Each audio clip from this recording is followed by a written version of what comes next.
राधे राधे, जय श्री कृष्णा।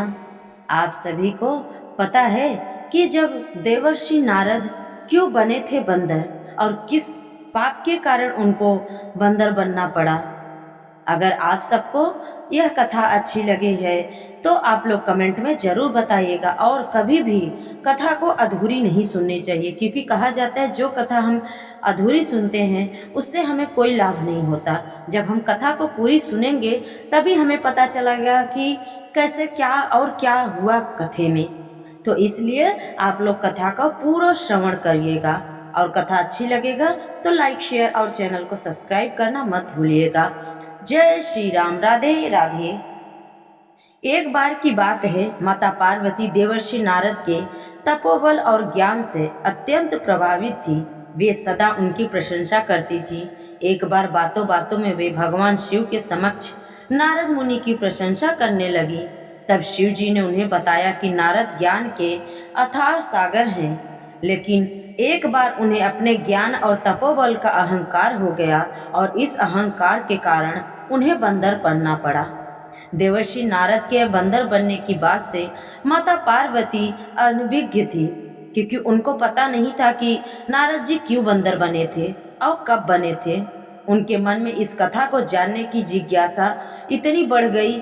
उनकी जिज्ञासा शांत करने के लिए भगवान शिव ने उन्हें पूरी कथा सुनाई।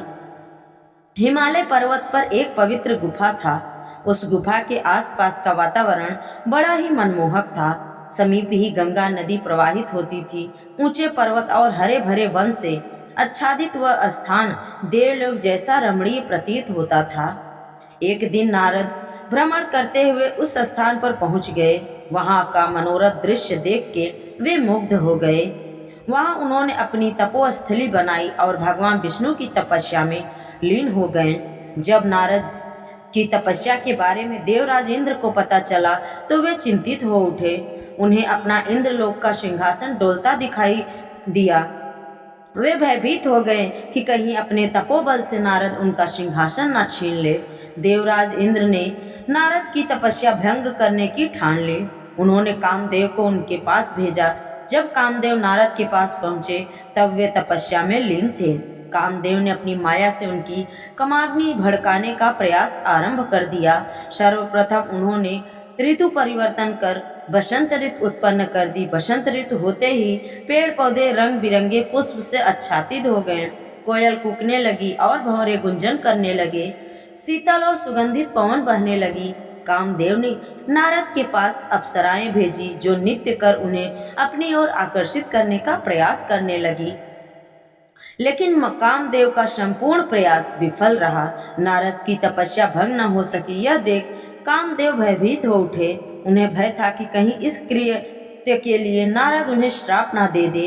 वे उनसे क्षमा मांगने लगे। नारद ने उन्हें तो क्षमा कर दिया, किंतु काम को जीत लेने के कारण उनका मन अहंकार से भर गया।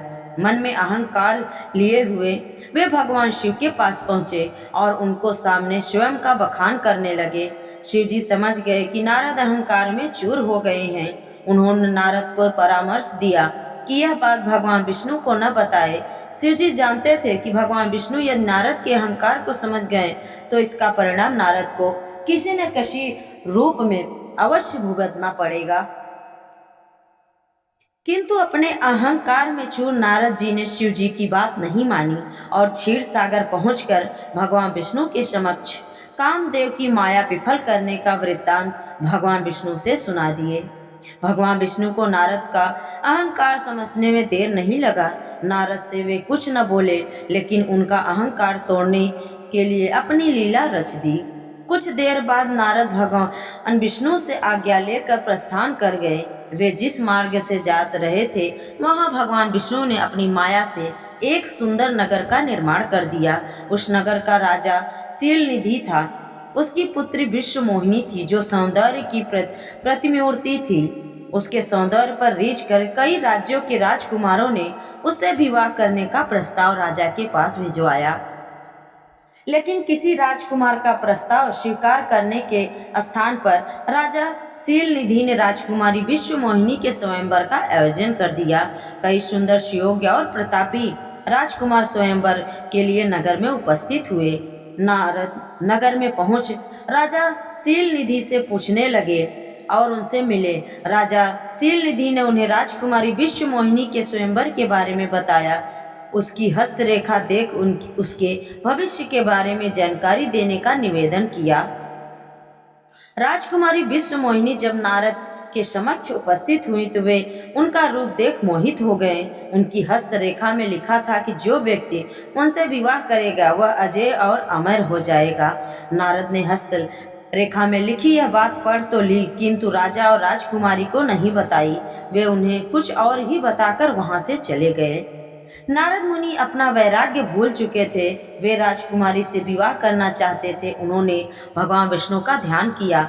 जब भगवान विष्णु प्रकट हुए तो नारद ने उन्हें सुंदर रूप की मांग की ताकि सुंदर रूप से बल पर राजकुमारी विश्वमोहिनी से विवाह कर सके। भगवान विष्णु ने कहा, नारद तुम्हारा कल्याण हो और अंतर्ध्यान हो गए। अपनी माया से उन्होंने नारद को बंदर का रूप दे दिया। नारद मुनि बहुत प्रसन्न मुद्रा में स्वयंवर के लिए निकल पड़े।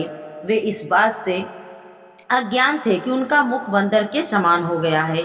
एक पेड़ के पीछे छिपे दो शिवगढ़ यह सारी माया देख रहे थे। वे भी नारद मुनि के पीछे पीछे स्वयंवर में पहुंच गए। स्वयंवर में वे नारद के निकट ही बैठे और आपस में उनके रूप की प्रशंसा करने लगे। यह प्रशंसा नारद ने सुन ली और उनका अहंकार अपने चरम पर पहुंच गया। वे यह मान बैठे थे कि राजकुमारी विश्वमोहिनी उनको ही वरमाला पहनाएगी। किंतु जब राजकुमारी विश्वमोहिनी वरमाला लेकर आई तो नारद को देखे बिना ही एक अन्य राजकुमार को गले में वरमाला डाल दी। यह राजकुमार और कोई नहीं बल्कि भगवान विष्णु ही थे। भगवान विष्णु रूपी राजकुमार के गले में वरमाला देखकर अहंकार में चूर नारद के मन में क्रोध और ईर्ष्या का भाव जाग गया। उसी समय शिवगणों ने उनका परिहास करते हुए कहा, ऐसे मुख को राजकुमारी क्या उसकी दासी भी न देखे। तनिक जल में जाकर अपना मुख देखो। नारद ने जब जल में अपना वानर मुख देखा तो उनका क्रोध सातवें आसमान पर पहुंच गया।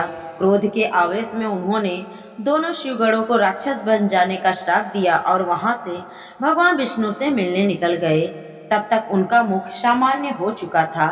गर्मी में ही मार्ग में ही उन्होंने भगवान विष्णु मिल गए। उनके साथ माता लक्ष्मी और विश्वमोहिनी भी थी। नारद को भगवान विष्णु की माया समझने में देर नहीं लगी। क्रोध भाव में वे उन पर आरोप लगाने लगे, आपका हृदय छल और कपट से भरा हुआ है। समुद्र मंथन के समय भी आपने शिव जी को बावला बनाकर विषपान और असुरों को मदिरापान कराकर स्वयं लक्ष्मी जी और कौस्तुभ मणि प्राप्त कर ली थी। आज आपने मेरे साथ छल किया है, इसका परिणाम आपको अवश्य भुगतना पड़ेगा। आपने मनुष्य रूप धारण कर विश्वमोहिनी को प्राप्त किया है। मैं आपको श्राप देता हूँ कि आपको मनुष्य योनि में जन्म लेना होगा और स्त्री वियोग का दुख भोगना होगा। आपने मुझे वानर मुख दिया था, इसलिए आपको वानरों से सहायता लेनी पड़ेगी। नारद मुनि के श्राप को भगवान विष्णु ने स्वीकार कर लिया और अपनी माया के प्रभाव से नारद मुनि को मुक्त कर दिया। माया से मुक्त होने पर नारद मुनि अपनी भूल पर बहुत पछताने लगे, लेकिन वे भगवान विष्णु को श्राप दे चुके थे जो वापस नहीं लिया जा सकता। नारद मुनि को माया से मुक्त देखकर शिवगण उनके पास पहुँचे और क्षमा याचना करने लगे और श्राप मुक्त करने का आग्रह करने लगे।